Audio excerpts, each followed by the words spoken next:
sa lahat ng mga kababayan natin, shout out.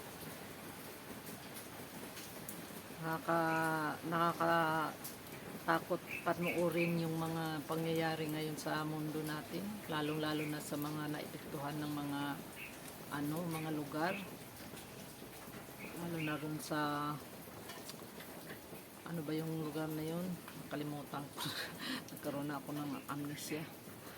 Grabe, nakita ko yung alon na pagkalaki-laki, tapos yung rumagasa yung hangin na pagkalakas-lakas na parang ano ba yung nakita ko, parang bridge ba yun na dinuyan-duyan. Diyos ko po. Ang sabi na natin, at ito na katapusan na yata ng mundo. Kaya sa atin lahat guys, mas paigtingin natin ang ating pananampalataya sa Panginoon para sa ganun mabawasan yung takot natin, mabawasan yung pangamba natin na sa nangyayari sa mundo natin.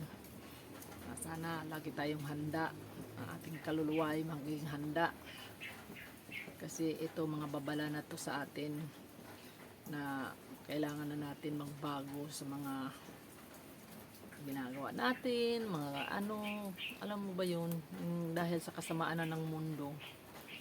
Kaya ito na yung hindi pa ito, mas marami pang mararanasan, lalo na yung mga lugar na binaha, tapos sunod-sunod nilindol, may mga namatay. Ang kapalit niyan, malaking gutom, so maraming tao na dumadaing dahil sa hirap, sakit, gutom.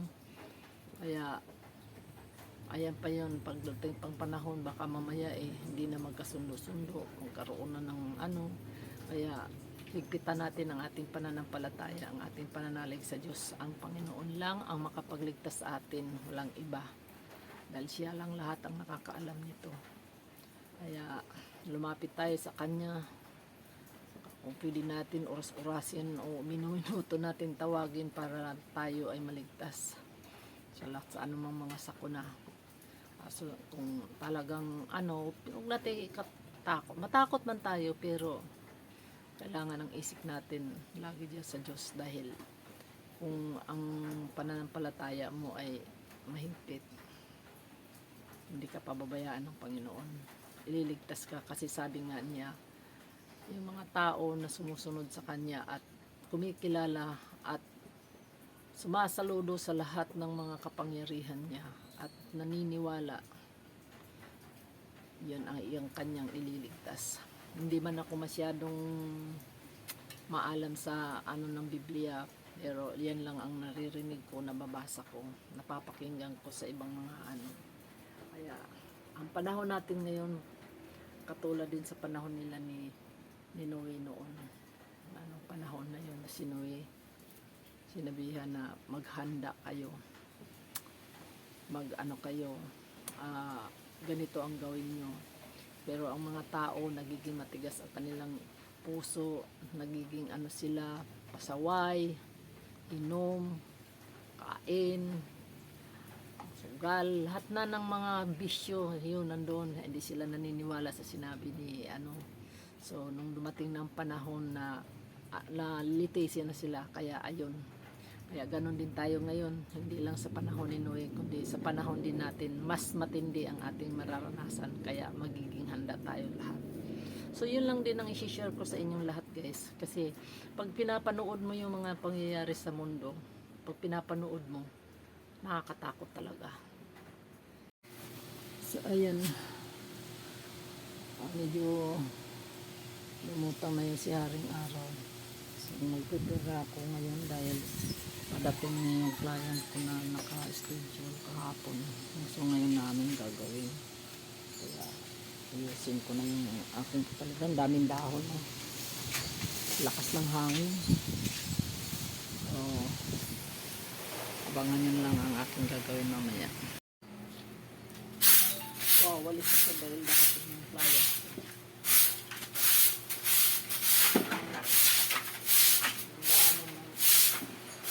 Naman, umulan na naman. Ano ba yan?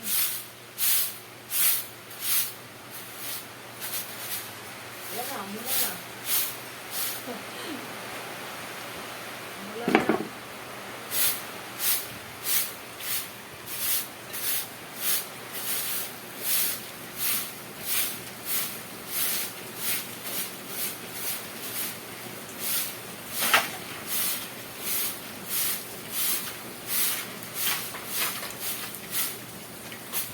umulan na naman. Hindi pa nga nakarating yung client ko, umulan na naman.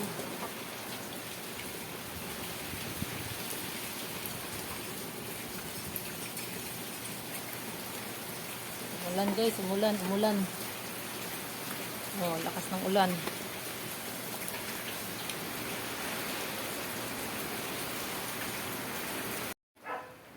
Good morning, good afternoon, good day sa inyong lahat. So ayan guys, yung client ko na naka-schedule kahapon, hinihintay ko ngayon. Eto, pabugso-bugso yung ulan, di ko alam kung padating dahil sabi niya, te, pupunta na ako. So, hinihintay ko siya ngayon dito sa bahay. Kaya, abangan natin ang pagdating. Ano yan si Presidente, si Dadora. So, ayan, hinihintay ko guys, sana matumila na tong ulan. Ang kaso lang kung akong anuhan. So, naghintay-hintay ako, tingnan ninyo kasi. So, ayan, lakas ng ulan. Gusto niya magpakulay, magpa-Brazilian. Lang naman dito siya sa loob ng bahay ko. Maliit lang po dito. So, shout out sa lahat ng mga kababayan natin, na yung mga naanuhan ng mga baha, ng mga lalo na yung sa napanood ko yung sa tabing ng dagat. Gusto ko ang lalaki ng alon, grabe. Tapos yung dinuyan. Alam mo ba, kinikilabutan ako.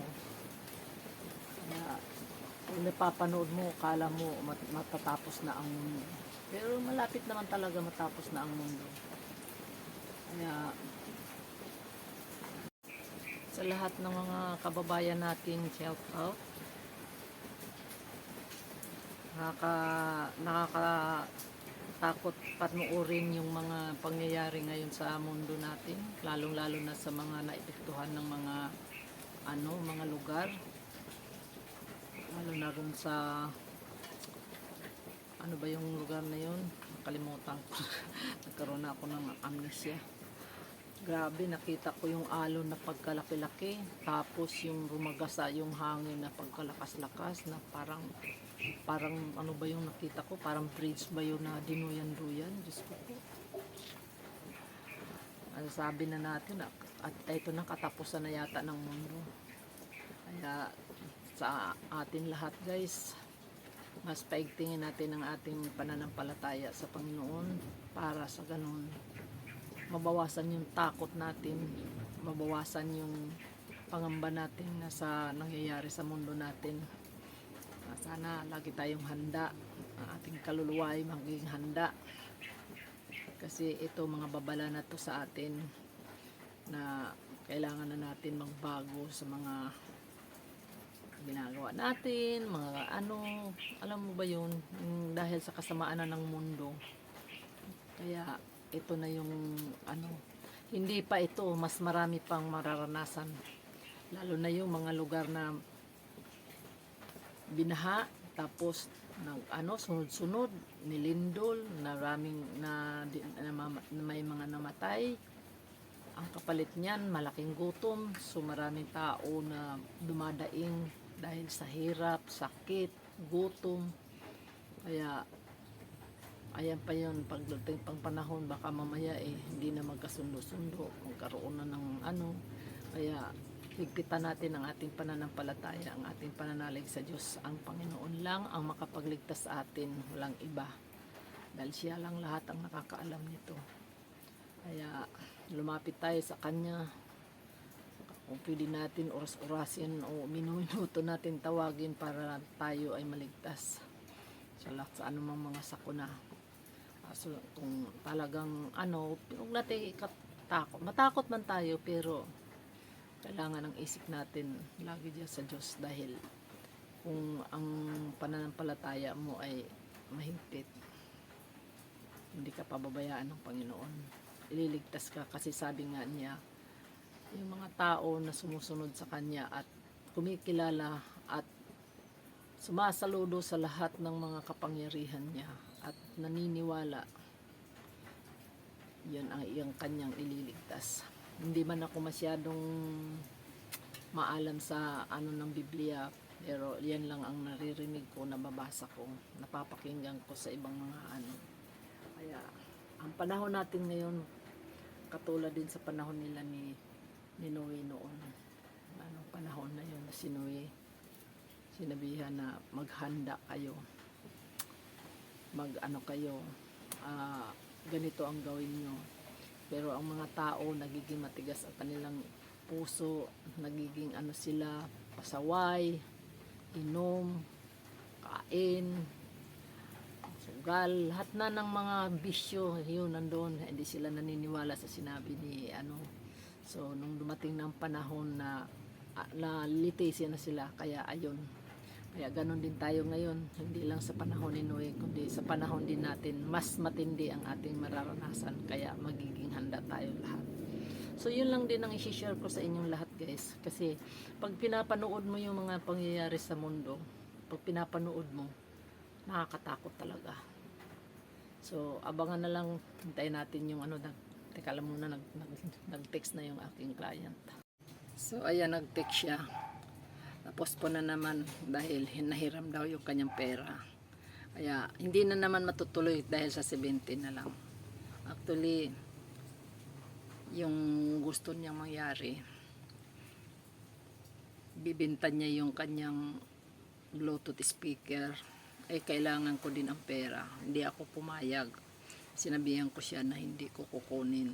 Kasi ang mangyayari, kung halimbawa, bibinta daw niyan 3,000, pagkatapos yung 1,500 ako pang magbabayad sa kanya, tapos yung 1,500 yun yung bayad niya sa pagpaayos ng buhok. So bibili na lang ako ng bago ano, kaya ayaw pumayag ng kasama ko, kaya pinabihan ko siya na okay lang, ayaw ko, sasabihin ko na anong hirap ng desisyon ng ganun eh. So anyway guys, dahil postpone na naman ang ating client ngayon. So, ano pang gagawin natin? Kundi, eto, matulog. Wala akong ano. Sayang naman yung outfit. Happy lang tayo. Kahit ano man mangyari sa ating buhay, patuloy lang tayo manalig sa Panginoon. At ingat-ingat po sa lahat. Ayan, post po ng aking client. Ayan, bye-bye guys. Ingat po tayo. Lahat, lalo na sa mga matabi ng dagat, sa mga kayang mga landslide or mga tabing ilog. Ingat-ingat po kayo diyan guys. God bless everyone. Always pray. Babush!